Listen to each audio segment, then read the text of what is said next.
जहां पर वो परमपिता परमात्मा विराजमान नहीं है। तो वही परमपिता परमात्मा मृत्युंजय बनकर,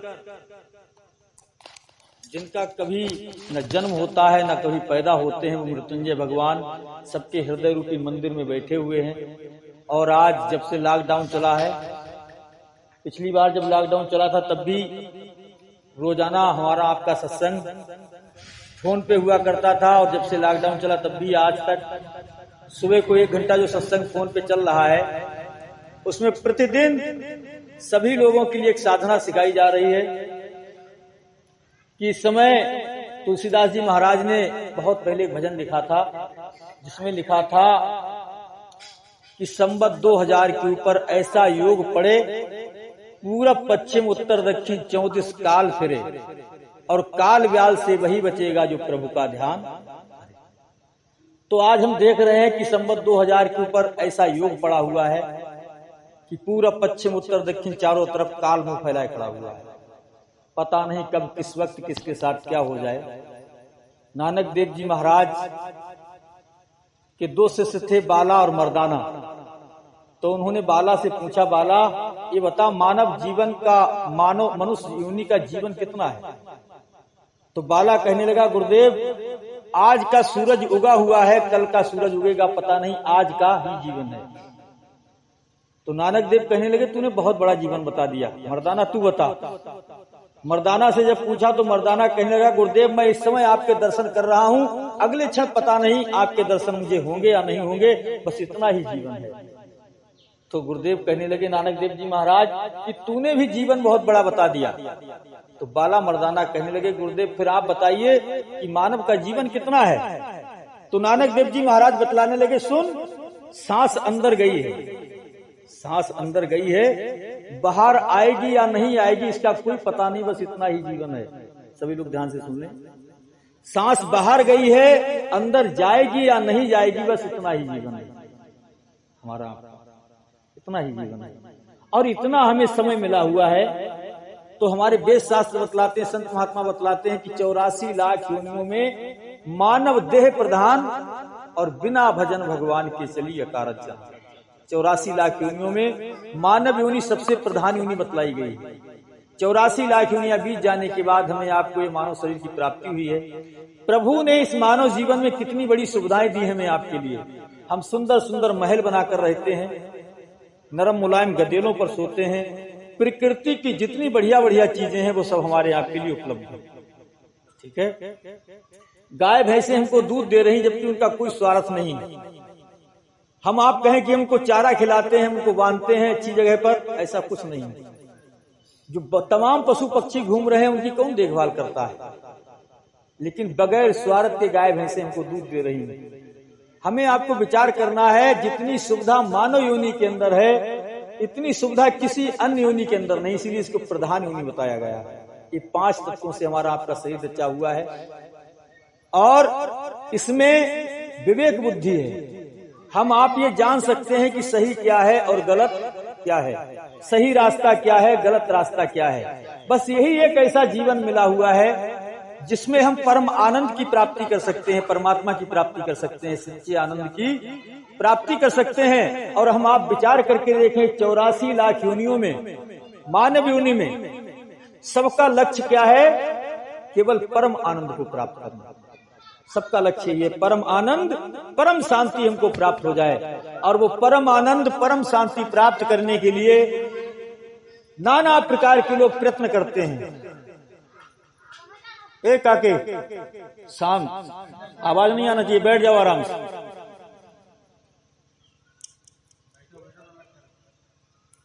तो हमें विचार करना है, 84 लाख जितने जीव जंतु हैं, चींटी भी अगर प्रयास में लगी हुई है, बेटा रोड छोड़ के खड़े हो, रोड छोड़ के खड़े हो जाओ, इधर आ जाओ। अगर चींटी भी कोई प्रयास में लगी हुई है, वो भी इसीलिए प्रयास में लगी हुई कि मुझे आनंद मिल जाए, मुझे शांति मिल जाए। हम आप भी जितना भी कर्म कर रहे हैं, दान पुण्य हवन तीर्थ वगैरह, जितना जो कुछ भी कर रहे हैं इसीलिए कर रहे हैं। कोई चोर अगर चोरी कर रहा है तो वो भी इसीलिए कर रहा है कि मुझे किसी प्रकार से आनंद मिल जाए। कोई किसी का कत्ल करता है, कोई किसी का बलात्कार करता है, तो वो केवल इसी प्रयास में लगा हुआ है मुझे परम आनंद और परम शांति की प्राप्ति हो जाए, ठीक है। लेकिन रास्ता भटक जाने के कारण परम शांति परम आनंद ना प्राप्त होकर के हमें आपको दुख मिलना शुरू हो जाते हैं। क्यों मिलना शुरू हो जाते हैं? क्योंकि हमारा मार्ग सही नहीं है, हमारी दिशा सही नहीं है। हम जिस मार्ग पर चल रहे हैं वो मार्ग हमारी मंजिल पर जा ही नहीं रहा। तो अब ये मौका मिला हुआ हमें आपके लिए, हमें आपको जानना है कि हमें मानव जीवन में क्या खोना है और क्या पाना है। हम क्या खोने में लगे हुए हैं, क्या पाने में लगे हुए हैं, ये जानना है। और ये मार्ग हमको कहाँ मिलेगा? ये मार्ग हमको सत्संग में मिलेगा, तत्ववेता महापुरुषों के पास में मिलेगा। और जितने ही वेद शास्त्र हैं उनका अगर सार उपदेश देखा जाए, सार तत्व देखा जाए, वो केवल इसी बात को दर्शाते हैं। जैसे हमारे 4 वेद हैं, अथर्ववेद, यजुर्वेद, सामवेद, ऋग्वेद, 4 वेद हैं। 4 वेदों के 4 महावाक्य हैं।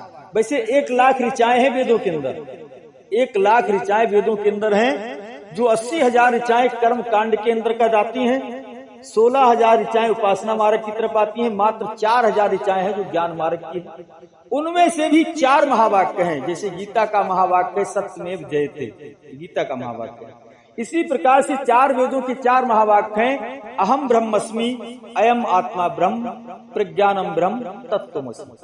इन चारों वाक्यों का अगर अर्थ देखा जाए तो एक ही है, जो आपको सूचित करता है। आप अपने आप को जानिए कि मैं कौन हूं। मैं ब्राह्मण वैश्य शूद्र क्षत्रिय नहीं हूं।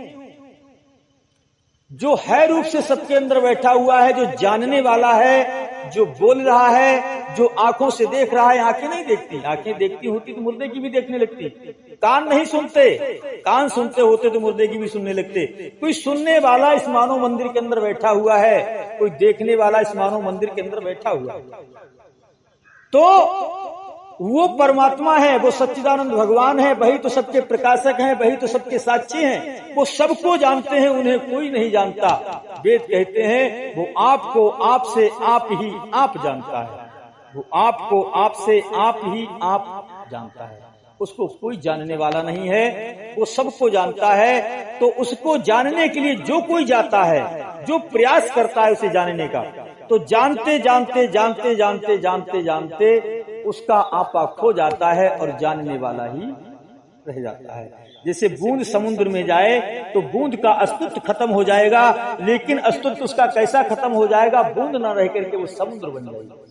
जो जाने कह दे जनाई और जानत तुम्हें तुम्हें हो जाएगी। तो हमें आपको ये राज जानने के लिए मानव जीवन मिला हुआ है। हमें आपको ये जीवन इसलिए नहीं मिला है कि हम संसार के भोग वासनाओं में रत रहें, संसार की पद प्रतिष्ठाओं में मस्त रहें और ये जीवन ऐसे ही जानवरों की भांति व्यतीत कर दें। तो वेद कहते हैं ईशाम विद्या तपो न दानम, ज्ञानम न शीलम गुणो न धर्मा, ते मृत्युलों के भूख भाई भूता, मनुष्य रूपेण मृगाश्चरण।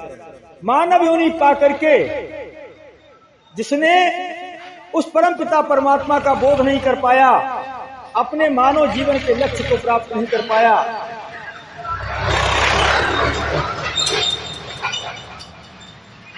हमें मानव जीवन किस लिए मिला?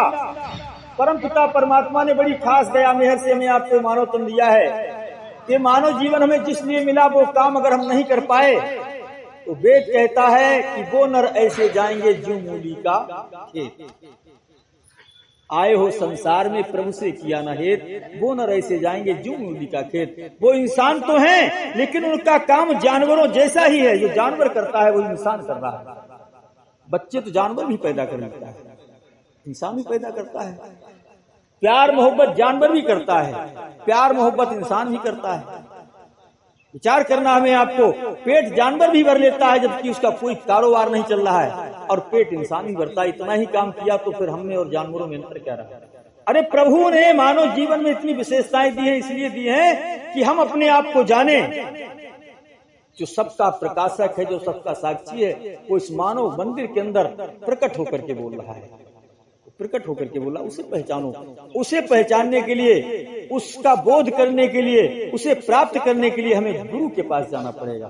क्योंकि कहा है चाहे विरंच शंकर सम होई और बिन गुरु भवनिध करे। तो हमें आपको ये सुनहरा मौका मिला हुआ है। वेद शास्त्रों की कृपा हम पर बरस रही है। परम पिता परमात्मा की दया दृष्टि से हमको मानव तन मिल गया है। संत महापुरुष भी हमको मिल गए हैं। 3 कृपाएं हमारे ऊपर बरस रही हैं, गुरु कृपा, शास्त्र कृपा और प्रभु कृपा।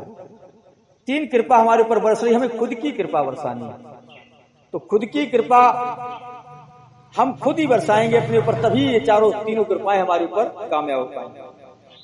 तो ये मानव जीवन मिला हुआ है। इस समय नाना प्रकार की व्याधियां हमारे ऊपर लगी हुई हैं। तो प्रभु से हमें प्रार्थना करनी है, प्रभु जब तक मैं अपने जीवन को लक्ष्य को ना पालूं तब तक मेरे शरीर में किसी प्रकार का रोग ना लगे, कोई बाधा ऐसी ना लगे ताकि मैं उन बीमारियों में ही लग जाऊं, उन समस्याओं में ही लग जाऊं और अपने मानव जीवन के लक्ष्य को ना प्राप्त कर पाऊं। तो इसके लिए रोजाना एक साधना कराई जाती है। आप सभी लोग उस साधना में बैठ जाएं सावधान होकर के, और उस साधना को करें। उसके बाद घर के सत्संग रूपी गंगा में सभी लोग स्नान करेंगे। बड़ी सौभाग्य की बात है। एक बार प्रेम से गोरखनाथ भगवान की। ओम त्र्यंबकम यजामहे सुगंधिम पुष्टिवर्धनम उर्वारुकमिव बंधनान् मृत्युर्मुचीमामृतात्। ओम त्र्यंबकम यजामहे सुगंधिम पुष्टिवर्धनम उर्वारुकमिव बंधनान् मृत्युर्मुचीमामृतात्। ओम त्र्यंबकम यजामहे सुगंधिम पुष्टिवर्धनम उर्वारुकमिव बंधनान् मृत्युर्मुचीमामृतात्। ओम त्र्यंबकम यजामहे सुगंधिम पुष्टिवर्धनम उर्वारुकमिव बंधनान् मृत्युर्मुचीमामृतात्। ओम त्र्यंबकम यजामहे सुगंधिम पुष्टिवर्धनम उर्वारुकमिव बंधनान् मृत्युर्मुचीमामृतात्। ओम त्र्यंबकम यजामहे सुगंधिम पुष्टिवर्धनम उर्वारुकमिव बंधनान् मृत्युर्मुचीमामृतात्। ओम त्र्यंबकम यजामहे सुगंधिम पुष्टिवर्धनम उर्वारुकमिव बंधनान् मृत्युर्मुचीमामृतात्। ओम त्र्यंबकम यजामहे सुगंधिम पुष्टिवर्धनम उर्वारुकमिव बंधनान् मृत्युर्मुचीमामृतात्। ओम त्र्यंबकम यजामहे सुगंधिम पुष्टिवर्धनम उर्वारुकमिव बंधनान् मृत्युर्मुचीमामृतात्। ओम त्र्यंबकम यजामहे सुगंधिम पुष्टिवर्धनम उर्वारुकमिव बंधनान् मृत्युर्मुचीमामृतात्। ओम त्र्यंबकम यजामहे सुगंधिम पुष्टिवर्धनम उर्वारुकमिव बंधनान् मृत्युर्मुचीमामृतात्। श्री गोरखनाथ भगवान की, गुरु सतगुरुदेव भगवान की, गुरु सच्चिदानंद भगवान की जय। ये जब से लॉकडाउन चला हुआ है तब से सभी लोग इस साधना को कर रहे हैं सुबह ऑनलाइन फोन द्वारा। तो इस साधना को आप करते रहिए। इस साधना से क्या होगा, हमारे शरीर में जितने भी रोग होंगे, जितनी बाधाएं होंगी, कोई टोना टुटका हमारे शरीर में लगा हुआ है तो हमें किसी तांत्रिक के पास जाना नहीं पड़ेगा। कोई भूत बाधा हमारा पीछा कर रही है, किसी प्रकार कराया है, तो आप ये करेंगे, इसका मैंने विधान सबको बता दिया है। आप ऐसा नित्य व्रत करेंगे तो आपको किसी तांत्रिक के पास नहीं जाना पड़ेगा, आप ठगे नहीं जाएंगे कभी। और उसके बाद आप के लिए जो जीवन हमें आपको मिला है, मानव जीवन, इसका लक्ष्य क्या है, इसके बारे में हमें आपको जानना है। आइए सभी लोग अब ज्ञान रूपी गंगा में स्नान करते हैं और अपने मानव जीवन के लक्ष्य को समझते हैं। प्रेम से बोलो गुरुदेव भगवान की, बोलो सच्चिदानंद भगवान की, गुरुदेव भगवान की। कहते हैं कि सत्संग है मानसरोवर सुखों की खान बंदे, और सचमुच ही मिलते हैं सत्संग में भगवान बंदे। क्योंकि सत्संग में अमृत मिलता है पीने के लिए। अमृत का नाम हम सभी लोगों ने सुना है लेकिन देखा नहीं है। ये भी पता है जो अमृत का पान कर लेता है वो अमर हो जाता है। तो सत्संग में अमृत मिलता है। कैसे मिलता है पीने के लिए? आज मैं सत्संग में अमृत का पता बता रहा हूं कि जिन्हें अमृत की प्यास है तो उन्हें अमृत मिलेगा पीने के लिए। लेकिन सत्संग में अमृत होता क्या है ये बात सुनिए। सत्संग में केवल शब्द सुनाए जाते हैं। शब्द कड़वे होते हैं, मीठे होते हैं, खुरदरे हो, कैसे होते हैं शब्द सुन करके ही पता लगता है। तो शब्द जब सुनाए जाते हैं, शब्दों का एक अर्थ होता है। कोई भी शब्द बोला जाए उस शब्द का अर्थ होगा और उस अर्थ का एक लक्ष्य होगा। ठीक है? तो जो शब्द हमको संसार की तरफ प्रेरित करते हैं, मतलब प्रवृत्ति मार्ग में ले जाते हैं, वो सत्संग रूपी शब्द नहीं है। उनमें सत्संग रूपी अमृत नहीं मिलता है। ठीक है? और जिसमें सतमार्ग के शब्द मिलते हो सुनने के लिए, सच्चिदानंद भगवान का बोध कराया जाता हो, जिससे मुझे निजधाम की प्राप्ति होती हो, जिसलिए मुझे मानव जीवन मिला है, जिसको निर्वृत्ति मार्ग कहते हैं, जो निर्वृत्ति मार्ग की तरफ रास्ता जाता हो, उस मार्ग पर मुझे चलना आ जाए। तो शब्दों में, सत्संग में शब्द सुनाए जाते हैं, शब्दों का कोई अर्थ होता है और अर्थों का एक लक्ष्य होता है। वो लक्ष्य को आप पान कर लें, यही अमृत है। और सत्संग में उस लक्ष्य का जिसने पान कर लिया, समझो वो जन्म मरण से रहित हो गया, उसे मरना नहीं पड़ेगा, उसका मानव जीवन सार्थक हो जाएगा। जिसलिए उसे मानव जीवन मिला हुआ है, उसकी पूर्ति हो जाएगी। जिसको मुक्ति कहते हैं उसे वो मुक्ति मिलेगी। तो हमें आपको मानव जीवन के लक्ष्य के बारे में जानना है कि हमारे मानव जीवन का लक्ष्य क्या है। विचार करें, एक गांव में एक सन्यासी महाराज आए थे। सन्यासी महाराज आए तो लोगों ने उनकी बड़ी सेवा की, बड़ी खातिर की। तो वो कहने लगे, भाई आप लोग क्या करते हो यहाँ? तो सब लोग किसान लोग थे, खेती बाड़ी का काम करते थे। बोले, भाई महाराज हम खेती बाड़ी का काम करते हैं और इसी से अपना गुजारा होता है। अरे बोले, यहाँ खेती कितनी महंगी मिलती है? बोले, खेती तो यहाँ बहुत महंगी मिलती है महाराज, 30,000 रुपए एकड़ मिलती है एक साल के लिए ठेका पे। अगर बिक्री में ली जाए तो करीब 5 लाख रुपए बीघा मिलती है। अरे बोले, हम जहां से आए हैं और एक देश के बारे में ऐसा जानते हैं, वहां बहुत उपजाऊ जमीन है, लेकिन वहां बहुत सस्ती जमीन मिलती है, फ्री में बिल्कुल, और बहुत कीमती जमीन है। तुम ऐसा करो, यहाँ का सब कुछ बेच बांच दो और फला जगह चले जाओ, वहां पर जितनी चाहे जमीन बतनी ले लेना और उसमें अपना कारोबार करना। जिजमान की समझ में आ गया। जिजमान ने अपना सब बेच बांच करके और उसी देश में पहुंचे। जा करके उस देश में पहुंचे तो उन लोगों से मालूम किया कि भाई यहाँ जमीन क्या रेट है? बोले, बिल्कुल फ्री में। बोले, जमीन तो बहुत बढ़िया है, बहुत अच्छी फसलें होती हैं। बोले, हाँ। बोले, फिर भी? बोले, जितना तुम लाए हो उतना दे दो और जितनी जमीन चाहे उतनी ले लो। अच्छा, ऐसी बात है? बोले, हाँ। तो जितना वो बेच के ले गए थे सब दे दिया। बोले, शर्त एक है। बोले, शर्त क्या है? बोले, सुबह दिन निकले आप जहां से चलोगे और चलते चलते जितनी नाप लाओगे, शाम को दिन छुपे आपको वहीं पर आना है, उतनी एरिया की जमीन सब तुम्हारी हो जाएगी। ये शर्त रखी गांव वालों ने। मतलब सुबह दिन जैसे ही निकले वहां से आप चलना और जहां तक नाप पाओ वहां तक नाप लेना और वापिस उस दिन मुंदे तक वहीं पर आ जाना, उतनी जमीन तुम्हारी हो जाएगी। अगर एक कदम भी तुम्हारा पीछे रह गया वापिस आने में तो सब कुछ चली जाएगी। विचार करें,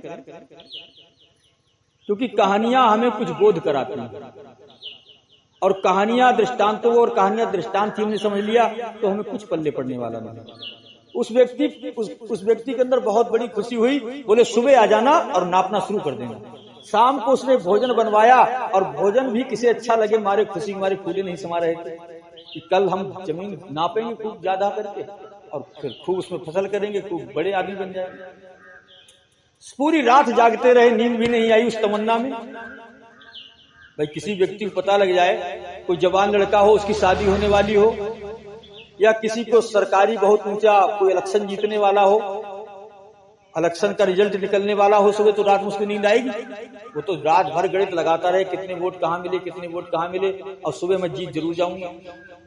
इसी प्रकार से वो व्यक्ति जो था रात भर जागता रहा, सुबह उठा, अपनी घरवाली से कहा जल्दी से खाना बांध दे, क्योंकि खाना भी रुक के नहीं खाऊंगा, चलते चलते खा लूंगा। क्योंकि अगर जितनी देर बैठ के खाना खाऊंगा तो उतने कदम जमीन कमी रह जाएगी, और जितना एक दिन की बात है, एक दिन की मेहनत है, जितनी मेहनत कर लूं वो सब जमीन मेरी हो जाएगी। खाना बनवा लिया। अब उसने जैसे ही गांव वालों ने खूंटा गाड़ दिया, जैसे ही दिन निकला बोले भाई भागना शुरू कर दो यहां से। अब उसने भागना शुरू कर दिया। भागते भागते भागते भागते भागते भागते 12 बज गए। सोचा रोटी खा लें, बोले रोटी खोलने में भी टाइम लगेगा, चलो आज नहीं खाएंगे, कोई बात नहीं, आज ऐसी व्रत ही सही। अगर खाना खोलेंगे खाएंगे तो कुछ टाइम ही लगेगा, 2-4 कदम जमीन बढ़ी जाएगी। 12 बजे तक भागता रहा प्राणी वो। सोचा 12 बजे वापस हो जाऊंगा, तो जितना मैंने नापा उतना ही वापस आ जाऊंगा वहां तक। तो 12 जब बजे तो सोचा वापस हो जाए, लेकिन सामने नजर जब दौड़ाई तो देखा जमीन वहां तक बहुत कीमती है। सामने जब नजर दौड़ाई तो देखा वहां तक जमीन बहुत कीमती नजर आ रही है, ना हो तो इतनी जमीन और नाप ले। और उसने नापी और नापी तो और नजर उठाई और बढ़िया जमीन चमकी, और आगे बढ़ गया। करते करते 1:30 बज गया। 1:30 बज गया। सोचा अब जल्दी वापस हो जाए।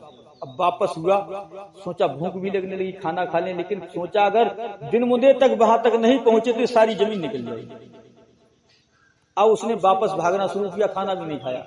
भाग रहा है, पेट में दर्द भी हो रहा है, लेकिन रुके तो रुके नहीं।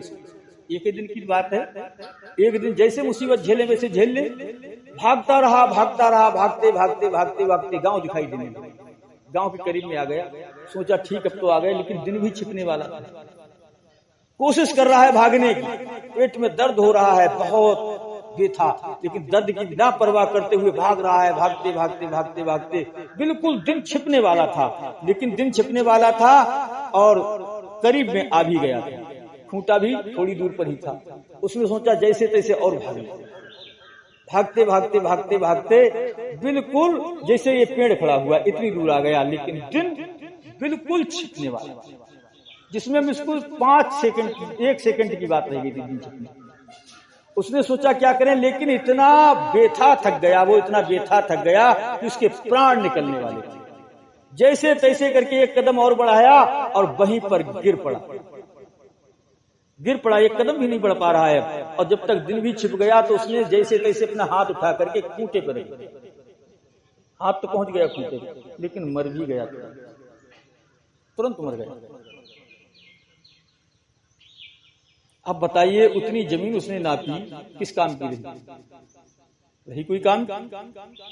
वो जमीन नापने वाले हम आप ही हैं, कोई दूसरा नहीं। हम आप ही वो जमीन नापने पर डटे हुए हैं। कोई किसी चीज को नाप रहा है, कोई किसी चीज को नाप रहा है कि ये चीज प्राप्त कर लूं, ये चीज प्राप्त कर लूं, ये चीज प्राप्त कर लूं। नापता चला जा रहा है, लेकिन उसे लौटना आ ही नहीं रहा है। लेकिन बाबा ने क्या लिखा है कि सन्मुख होए जीव मुख जबही, और कोटि जन्म न सावहु तबही। जब तक आप उसके सम्मुख नहीं होगे तब तक ये मानव जीवन सार्थक नहीं होगा, मानव जीवन का लक्ष्य प्राप्त नहीं हो पाएगा। तो हम भाग रहे हैं, जीवन में भाग रहे हैं। कोई कुछ प्राप्त करने को भाग रहा है, कोई कुछ प्राप्त करने को भाग रहा है। जानना, पाना, करना, 3 कामों के पीछे हम भाग रहे हैं। इस संसार में जानते जानते जानना बकाया रह जाता है, तब तक शरीर धोखा दे जाता है। संसार में तमाम वस्तुओं को पाते पाते पाना बकाया रह जाता है, तब तक जीवन समाप्त हो जाता है। संसार में कर्म करते करते करना बकाया रह जाता है, तब तक शरीर धोखा दे जाता है। हम वापस अपनी मंजिल पर आ ही नहीं पाएंगे। विचार करना है हमारे लिए। इस मानव जीवन में हमें अपने मुकाम पर आना है, और हमारा मुकाम क्या है? अपने आप की प्राप्ति। मैं कौन हूं?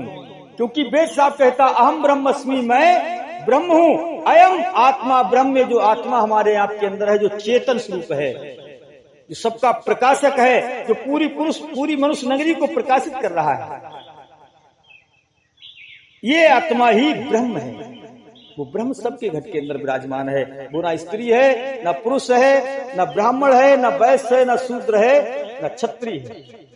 आपको आपसे मिलने के लिए ही एक जीवन मिला हुआ है। हम सबसे मिले, सबको जाना, सबको परखा, लेकिन अपने आप को ही नहीं जान पाए कि मैं कौन हूं। शरीर मानव का मिला, अपने आप को मानव जानने लगे। शरीर पेड़ का मिला, अपने आप को पेड़ मानने लगे। जिस जिस योनि को हमने धारण किया उसी योनि को अपना आपा माना। अब आई जगदीश मिलन की बारी। अभी मानव तन मिला हुआ है। अब तत्पुरुषों के पास जाकर के, महापुरुषों के पास जाकर के अपने आप को पहचानो कि मैं कौन हूं, क्योंकि हमारे सारे वेद शास्त्र इसी तरफ इशारा कर रहे हैं। जितने भी तत्ववेता शब्द हुए वो सब इसी बात के लिए कह रहे हैं कि जिसने अपने आप से मुलाकात कर ली, जहां में उसने बहुत बड़ी बात करी।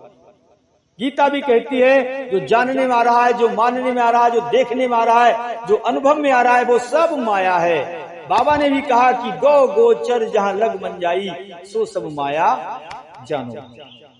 इसलिए हमें आपको जो जानने वाला है, जो देखने वाला है, जो बोलने वाला है, जो है रूप से सबके अंदर बैठा हुआ है, उसे जानना। और वो कोई दूर दूर नहीं है, वो सबके अंदर बैठा हुआ है। लेकिन उससे मुलाकात कब होगी? जब कोई तत्ववेता गुरु मिलेगा हमें। परमात्मा सबको प्राप्त है, लेकिन प्राप्त हुआ परमात्मा अप्राप्त इसलिए लग रहा है कि हमें कोई तत्ववेता गुरु नहीं मिला। तत्ववेता जब गुरु मिलेगा तो वो आपको आप से मिला देगा। हमारे गुरु जी ने 2 लाइनें लिखी हैं, ग्रंथ लिखा है। उनका ग्रंथ छपवाने का हमारा उद्देश्य है और वो ग्रंथ हमें छपवाना भी है। जो गुरु जी ने हमको ये ज्ञान का प्रसाद दिया है और उनकी इच्छा भी यही है। लास्ट टाइम तो ग्रंथ पर लिखे गए कि इस ज्ञान का वितरण करो, बस यही मेरी गुरु दक्षिणा है। गुरु जी ने कहा यही मेरी गुरु दक्षिणा है। तो उस दिन से ही संसार के काम जितने भी हैं वो मैंने इसीलिए बना दिए कि भाई गुरु जी की सेवा होती है। और यही हमारा लक्ष्य है कि जो मेरे पास गुरु जी का प्रसाद है वही मैं वितरण करता हूं। ना कोई तर्क है, ना कोई वितर्क है। कोई अगर बहुत बड़ा ज्ञानी बनकर के आता तो हाथ जोड़ लेता हूं, प्रभु मैं इस काबिल नहीं हूं, लेकिन मेरे पास जो प्रसाद है उसकी अगर आपको जरूरत है आप लीजिए, नहीं जरूरत है तो कोई बात नहीं। ना काहू से दोस्ती और ना काहू से भय।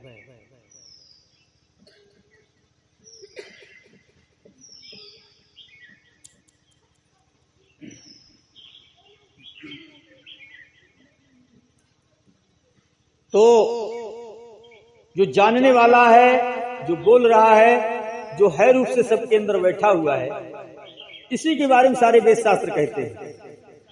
और इसीलिए हमारा मानव जीवन मिला है। तो कहा है जाना है निसको तो जाना कहाँ है, जब खुद ही खुदा है तो पाना कहाँ है। जो सबके अंदर बैठा हुआ है, इससे मुलाकात होगी गुरु के द्वारा। इसलिए जीवन में गुरु का बहुत बड़ा महत्व होता है। जीवन में गुरु का बहुत बड़ा महत्व होता है। गुरु का मिलना कठिन है, परमात्मा का मिलना कठिन नहीं है। इसलिए सभी प्रेमियों से मेरी हाथ जोड़ के यही प्रार्थना है कि मानव जीवन में सच्चे गुरु की तलाश करें। सच्चा गुरु मिल गया, समझो हमारे मानव जीवन का कल्याण हो। गुरु भक्ति सर्वोपर बताई गई है। गुरु भक्ति सर्वोपर बताई गई है। बगैर गुरु भक्ति के ये जीवन का जो लक्ष्य है वो मिल नहीं सकता। चाहे हम कुछ भी कर डालें, कुछ भी कर डालें, कितनी ही बड़ी ज्ञानी बन जाए, कितनी बड़ी ध्यानी बन जाए, कुछ भी बन जाए, लेकिन बिनु गुरु भवनिध तरह ना कोई, ये काम साधन तेना होई। और सतगुरु कृपा पाप कोई कोई। सदगुरु की कृपा जब तक नहीं बरसती है तब तक हमारे जीवन का कल्याण नहीं हो पाता है। अपने असली रास्ते को नहीं जान पाते हैं कि मेरा असली मार्ग क्या है। एक शहर था और उस शहर के चारों तरफ दीवार खिंची हुई थी। बाहर जाने के लिए एक रास्ता था। बाहर जाने के लिए एक रास्ता था। एक अंधा व्यक्ति उस शहर के अंदर फंस गया। तो उसने सोचा कि मैं इस नगर से बाहर निकलना चाहता हूं, कैसे निकलूं। लोगों से कहना भैया हमें गेट तक पहुंचा दो, हम बाहर निकलना चाहते हैं। तो उस व्यक्ति ने कहा भाई मेरे पास टाइम तो नहीं, मैं तुम्हें दीवार पकड़ा देता हूं, तुम दीवार पर हाथ लगाते लगाते चले जाना और जहां से गेट मिले वहीं से निकल जाना। वो दीवार पर हाथ लगाते लगाते लगाते लगाते गया और जैसे ही गेट पर आया तो दोनों हाथों से सर खुजलाने लगा और पैर उसके चलते रहे, पैर चलते रहे। जब सर से हाथ उठाया तो तब तक गेट निकल गया और दीवार पर ही हाथ पड़ा। फिर बेचारा एक चक्कर काट करके आया और जैसे गेट पर आया फिर सर खुजलाने लगा, फिर गेट निकल गया।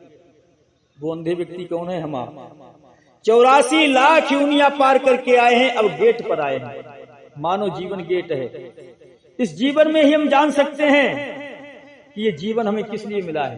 ये जीवन संसार के भोग विलासों के लिए नहीं मिला है, ये जीवन भगवान की भक्ति करने के लिए मिला है। संसार के जितने हम काम करते हैं वो इसलिए करते हैं कि भगवान का भजन सुमरन हो सके। परमात्मा ने हमको इतनी सारी सुविधाएं इसलिए दी हैं कि हम भगवान का भजन सुमरन करें, हम उस परम आनंद का बोध करें, हम उस परम शांति का बोध करें। लेकिन हम उस अपने लक्ष्य को भूल जाते हैं और संसार के कामों में लगे जीवन सारा व्यतीत उस अंधे व्यक्ति की तरह।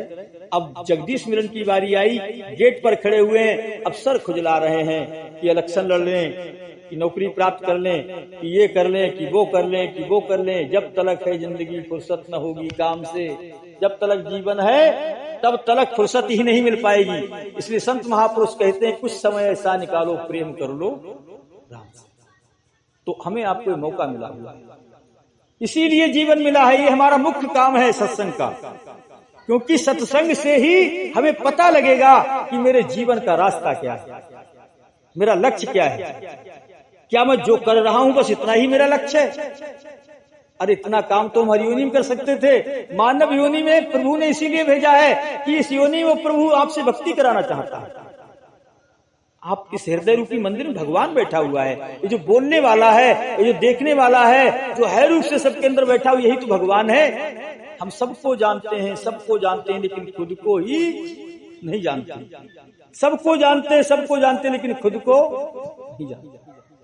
इसलिए जिसने खुद से मुलाकात कर ली, जिसने खुद को पहचान लिया कि मैं कौन हूं।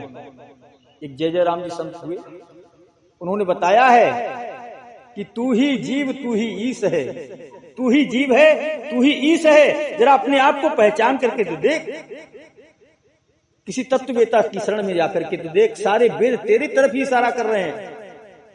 हमारे गुरुजी ने एक प्रश्न किया कि तुम अपना परिचय दो। यहां भी अगर किसी से परिचय पूछा जाए तो अपने शरीर का परिचय देंगे। क्या शरीर हम आप हैं? शरीर नहीं है हम आप। ये मोबाइल मेरा है, मोबाइल मैं नहीं हूं। मेरा कहने वाला वस्तु से अलग होता है, ठीक है ना। ये हाथ मेरे हैं, हाथ मैं नहीं हूं। ये पैर मेरे हैं, पैर मैं नहीं हूं। ये सर मेरा है, सर मैं नहीं हूं। ये पूरा शरीर मेरा है, शरीर मैं नहीं हूं। प्राण मेरे हैं, प्राण मैं नहीं हूं। इंद्री मेरी है, इंद्री मैं नहीं हूं। मन मेरा है, मन मैं नहीं हूं। आखिर मैं कौन हूं? तो गुरु जी ने पूछा अपना परिचय दो, कोई नहीं दे पाए। बोले मैं बता रहा हूं हमारा आपका परिचय क्या है। ध्यान दें, हमारा आपका परिचय क्या है। प्रश्न किया, कौन तुम्हारा पिता है, कौन तुम्हारी मात? कौन तुम्हारा पिता है, कौन तुम्हारी मात? और कौन सा तुम्हारा गोत्र है, कौन सी है तुम्हारी जात? ध्यान दें, कौन तुम्हारा पिता है, कौन तुम्हारी मात, और कौन तुम्हारा गोत्र है, कौन सी है तुम्हारी जात? तो उत्तर में बताया गुरुजी ने कि अविनाशी मेरा पिता जिसका नाश नहीं होता, अविनाशी मेरा पिता, शून्य हमारी मात, क्योंकि सबका जन्म शून्य से हुआ है। शून्य आदि शक्ति माया है, शून्य आदि शक्ति माया है, जो परमात्मा की परम प्रिय है, जिसको सतोगुणी माया कहते हैं। सतोगुणी माया है, तो उसी से सबका जन्म हुआ। ब्रह्मा विष्णु महेश जितने भी सब अवतरित उसी जगत जननी मैया से हुए, वही सबकी जगत माता है। तो बताया है कि अविनाशी मेरा पिता, शून्य हमारी मात, और अलख हमारा गोत्र है, अजात हमारी जात। हमारी कोई जात नहीं, अलख हमारा गोत्र है। अलख किसको कहते हैं? अलख उसको कहते हैं जो लखने मनाए, जो जानने मनाए, जो मानने मनाए, उसको अलख कहते हैं। का अलख अलख सब कहत हैं, अलख लखा न कोय, अलख लखा सो सब लखा, और लखा अलख नहीं। अलख किसको कहते हैं? जो सबको लखने वाला है, जो सबको जानने वाला है, और उसे जानने वाला कोई नहीं। वो आप है, उसका न कोई माई है और न कोई बाप है, और वही ब्रह्म सबके अंदर समाया हुआ है। जर्रे जर्रे में उसने आलमगीर है। चेहरे तो अनेक हैं लेकिन एक की ही तस्वीर है। जितने ही वेद शास्त्र हैं सब इसी की तरफ इशारा करते हैं। तो हमें आपको ये मौका मिला हुआ है, हमें आपको ये बहुत सुनहरा मौका मिला हुआ है। इस सत्य ज्ञान को धारण करें, अपने मानव जीवन के लक्ष्य को प्राप्त करें। और ये अलखनाथ भगवान की ही दया कृपा है। जो शाम हम चांदूपुर आए थे तो रघुवीर से बातचीत होने लगी, तो रघुवीर कहने लगे महाराज जी एक आश्रम है, देख लो, अगर यहाँ सत्संग हो सके तो। हमने कहा बहुत बढ़िया भाई। आज सुबह आए देखने, आश्रम बढ़िया लगा। अब भाई हम गरीब आदमी, इतना तो हम तो कहीं बना नहीं पाएंगे। संगत प्रेमी लोग काफी इकट्ठे हो रहे हैं, गुरु जी का प्रसाद वितरण हो ही रहा है। धन तो कमाना है नहीं, धन तो परमात्मा उतना मिल गया, उतना चल ही रहा है, जुगाड़ सबका चल ही रहा है। साईं इतना दीजिए जामे कुटुंब समाए, और मैं भी भूखा ना रहूं, साधु भी भूखा ना, बस इतना ही करना है। और यहाँ बहुत सारा इकट्ठा करने से क्या फायदा? जगह नापते रहो, पता लगा नापते ही रहो, वापस आओ ही ना। खाना घर में बनाते रहो, बनाते खाओ ही ना, तो क्या फायदा निकला? ऐसे खाने बनाने से क्या फायदा? कहते हैं जीवन खत्म हुआ तो जीने का ढंग आया, और सम्मा बुझ गई तो महफिल में रंग आया। तो ऐसे क्या फायदा हुआ? जब जीवन खत्म हो जाए उसके बाद हो जाए, जब जीवन खत्म हो जाए उसके बाद होश आए कि अरे हम ये ना कर सके, हम ये ना कर सके। तो जो करना है वो अब करना है। कल करे सो आज कर, आज करे सो अब, पल में परलय होएगी वो काम करोगे कब। कौन सा काम? जिस काम करने के लिए हमें ये मानव जीवन मिला हुआ। क्या हमें ये जीवन बच्चा पैदा करने के लिए मिला? संसार के भोग विलासों के लिए मिला? इसलिए नहीं मिला ये जीवन। अरे ये काम तो जानवर भी कर लेते हैं, लेकिन मानव जीवन विशेष है, विशेष योनि है। ये जीवन इसलिए मिला है कि इसमें प्रभु की भक्ति हो सके। सबके अंदर प्रभु विराजमान है, सबकी चर्चा करते रहे, सबको मानते रहे, जानते रहे। लेकिन ये जीवन मिला है प्रभु की चर्चा करने के लिए, प्रभु की भक्ति करने के लिए। इसलिए ईर्ष्या द्वेष को त्याग करके एक प्रभु के मार्ग पर चलना, यही हमारे मानव जीवन का लक्ष्य है। इसलिए सभी प्रेमियों से हाथ जोड़ के प्रार्थना है कि ये भी अलखनाथ भगवान की दया दृष्टि, वो क्या करवाना चाहते हैं, क्या नहीं करवाना चाहते हैं। अब ये आश्रम भाई सभी प्रेमी लोग सहयोग दे रहे हैं कि भाई गुरुजी बहुत अच्छी बात है, यहाँ पर अगर ऐसा होता रहा है। लेकिन ठगों से भरी हुई है दुनिया भी तो ठगों से भरी हुई है। तमाम लोग अपने ठग भी आते हैं, कोई कुछ करता है, कोई कुछ करता है, कोई कुछ करता है। क्योंकि संसार गुण अवगुणों की खान है, गुण अवगुणों की खान है। यहाँ गुण गुणों में बढ़ते जाते हैं। तो किसी को कोई गुण अच्छा नहीं लगा, किसी को कोई गुण अच्छा नहीं लगा, भाई तुम अच्छे नहीं, तुम चलो भागो, ठीक है, ऐसा भी होता है। लेकिन हमें दुनियादारी से क्या लेना देना ना। इससे पहले, हमसे पहले जो आए वो उठा के ले गए, इसके लिए ना हम इसको उठा के ले जाएंगे, ठीक है। ये जैसा है वैसा ही रहेगा। सब प्रेमियों की इच्छा है, अलखनाथ की कृपा है, तो बहुत सुंदर बात है। सब कुछ बना हुआ है, व्यवस्था बहुत बढ़िया है। तो यहाँ अगर सब लोगों का सहयोग होता रहे तो घर का यहाँ सत्संग चलता रहेगा, ठीक है, कोई दिक्कत तो नहीं किसी के लिए। और भाई ये सोचो कि ये सब महाराज जी ही करें, यहाँ जितने प्रेमी लोग बैठे हुए हैं, तुम सोचो महाराज जी ही अकेले करें तो महाराज जी अकेले कहाँ कर पाएंगे? और ना महाराज जी अकेले कहीं बन के रह पाएंगे। तो जमनिया आश्रम है, वहां भी हम अकेले बन के नहीं रह पाते, कहीं कहीं जाते हैं, कहीं कहीं जाते हैं। क्योंकि जो साधु संत महात्मा होते हैं वो एक जगह ठहर ही नहीं पाएंगे, चलते रहेंगे, ठीक। लेकिन आप सब लोग प्रेमी अगर सहयोग करेंगे तो हमें तो प्यास सत्संग की है, ठीक है। आप सब लोग सहयोग करें, बढ़िया तरीके से बढ़िया आश्रम बना हुआ है, या साधन भजन सुमरन करने की बड़ी अच्छी जगह है। और नुक्ताचीनी वहां होती है जहां किसी प्रकार की धन की बेईमानी की जाए या कुछ गड़बड़ सड़बड़ किया जाए, तो हमें आपको उससे कुछ लेना देना है नहीं। हमें तो यहाँ केवल साफ सफाई करके अपनी भगवान की भक्ति करनी और भजन सुमरन करना है, ठीक है। और ये काम अपना शांति से चलता रहेगा। कोई अगर कुछ कह रहा है तो भैया तुम अपना ये ले जाओ,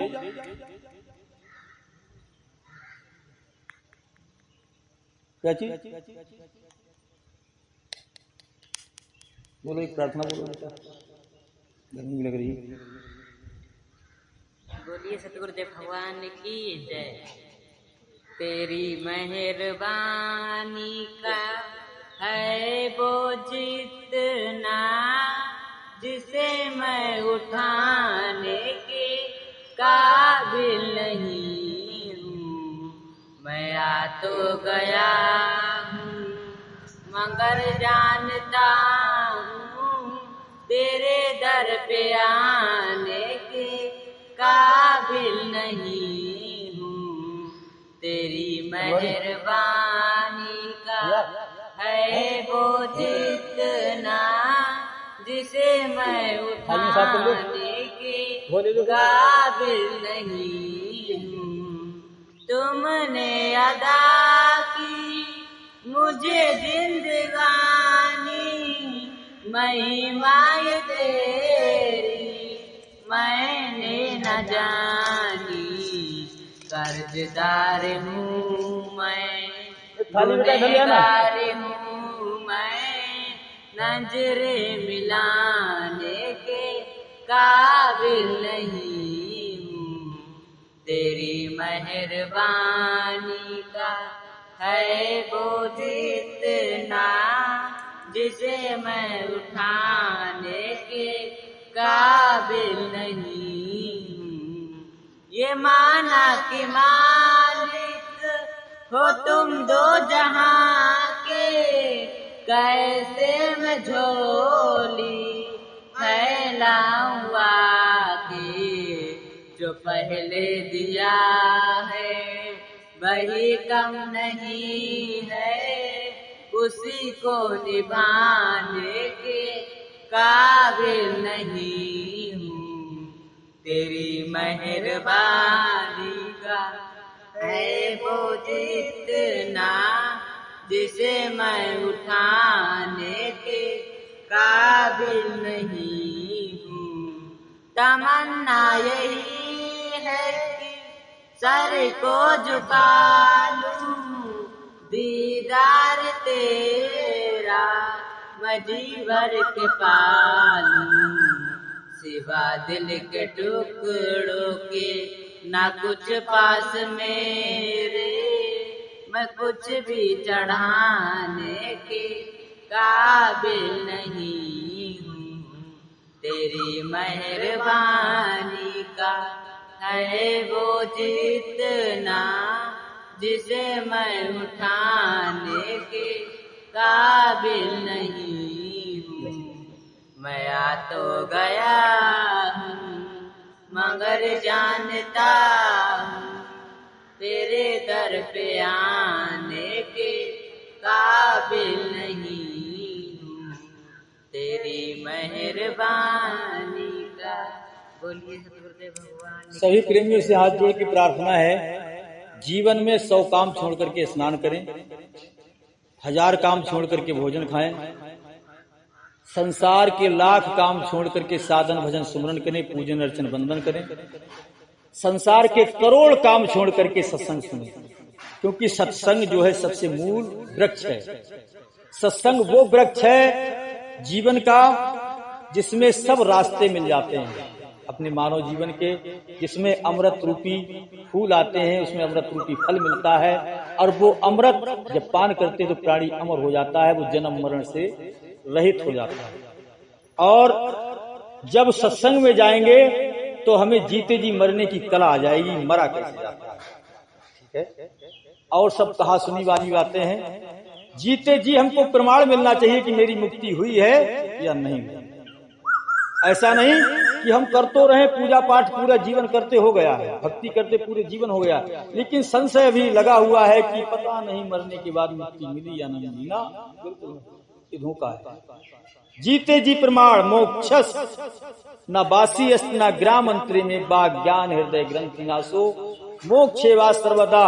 मुक्ति जीते जी मिलती है, मरने के बाद नहीं मिलती। मरने के बाद गति मिलती है, जो मैंने कर्म किए हैं उन कर्मों की मरने के बाद गति मिलती है, और मुक्ति जीते जी मिलती है। आपको जीते जी प्रमाण मिलेगा। आपने परीक्षा दी है, पढ़ाई की है, जब परीक्षा दी है तो आपको रिजल्ट परीक्षा देने के बाद मिलेगा। तो जब मैं भक्ति कर रहा हूं, जब मैं प्रभु का भजन स्मरण कर रहा हूं, तो मुझे जीते जी मुझको पता लगना चाहिए कि प्रभु हाँ मैं वास्तविक मुक्त हो गया, और ये पता लगना चाहिए। उसका प्रमाण है जीते जी मरने की कला सीखना, क्योंकि मरने के बाद क्या होगा, कैसा क्या होगा। जैसे एक शहर का नियम था, उस शहर में 5 साल के लिए राजा बनाया जाता था, और 5 साल में उस राजा को गद्दी से उतार करके जंगल में छोड़ देते थे। जंगल में उसको जंगली जानवर मार डालते थे, और बहुत राजा बने, सबको जंगल में छोड़ दिया। 5 साल के बाद सब जानवरों ने मार दिए। एक विवेकवान व्यक्ति की बारी आई, वो जैसे ही राजा बना तो उसने सारी फौज को एकत्रित किया और कहा कि चलो भाई, मैं उस जंगल में जाना चाहता हूं जहां मुझे 5 साल के बाद जाना पड़ेगा। उस सारी फौज को लेकर के उस जंगल में पहुंचा। उस जंगल की उसने सफाई की और एक सुंदर नगर का निर्माण किया। वहां सुंदर नगर का निर्माण करके एक आलीशान कोठी अपनी बना ली। आलीशान कोठी बनाने के बाद फिर वो राजगद्दी पर बैठ करके राज करने लगा। जब राज करने लगा तो जब 5 साल पूरे हुए, सबने कहा भाई चलो तुम्हारी बारी खत्म, अब तुमको जंगल में छोड़ने चलते। तो वो हंसता हुआ उतरा और चल दिया। सब लोग कहने लगे हैं, और जितने राजा उतरे वो रोते हुए गए, लेकिन हंसता हुआ क्यों जा रहा है? बोले भाई आपके हंसने का कारण क्या है? आपके हंसने का कारण क्या है? बोले मैं जहां जा रहा हूं वहां भी राज करूंगा जा करके। जीते जी तो पता लग गया उसके लिए कि वहां भी मैं राज करूंगा जा करके, क्योंकि उसने आलीशान कोठी तैयार कर ली, अपनी वहां व्यवस्था बना ली उसने। कबीर साहब ने भी कहा है कि जिस मरने से जग डरे मेरे मन आनंद, कब मरे हो कब पाई हो पूर्ण परमानंद। तो हमें जीते जी पता लगना चाहिए। ऐसी दौलत इकट्ठी ना करो जिस दौलत में भ्रम हो, पता नहीं चली या न चली। ओरिजिनल दौलत इकट्ठी करो। हमारे वेद शास्त्र ओरिजिनल दौलत के बारे में बता रहे हैं। ये संत महापुरुष, ये जो स्थान बने हुए हैं, ये स्थान सब हमको अवगत उसी तरफ करा रहे हैं। ठीक है, इसलिए जीते जी हमें पता लगना चाहिए कि वास्तविक जहां का मैं वासी हूं मार्ग मुझे मिल गया है। जीते जी मिलना चाहिए। जीते जी उस सरोवर में आनंद लो, यही सबसे प्रार्थना है। इसलिए 1000 करोड़ काम छोड़ करके सत्संग सुने, क्योंकि बिन सत्संग काम बनने वाला नहीं। सत्संग हमारे मानव जीवन का एक मूल वृक्ष है, जिससे हमारे जीवन जीने का तरीका, किस तरीके से संसार में रहें, क्या करें क्या ना करें, क्या पाएं क्या खोएं, ये सारे तरीके सत्संग में मिल जाते हैं। सभी प्रेमियों से यही प्रार्थना है कि सत्संग जरूर करें। प्रेम सूर्य गुरुदेव भगवान की, अलखनाथ महाराज की। भंडारे का प्रसाद भी तैयार हो गया, और आरती बोलो बेटा, उसके बाद बोले बोले भगवान की जय, बोले सच्चिदानंद भगवान की जय। गुरुवर कब से पुकारूं सुन लो गुरु पुकार। आरती गावे संगत आरती करो स्वीकार। आरती गावे संगत आरती करो स्वीकार। मन का दीपक भी श्रद्धा का ज्ञान की ज्योति जगावे। मन का दीपक घे श्रद्धा का ज्ञान की ज्योति जगावे। करुणा शब्दों से सत्य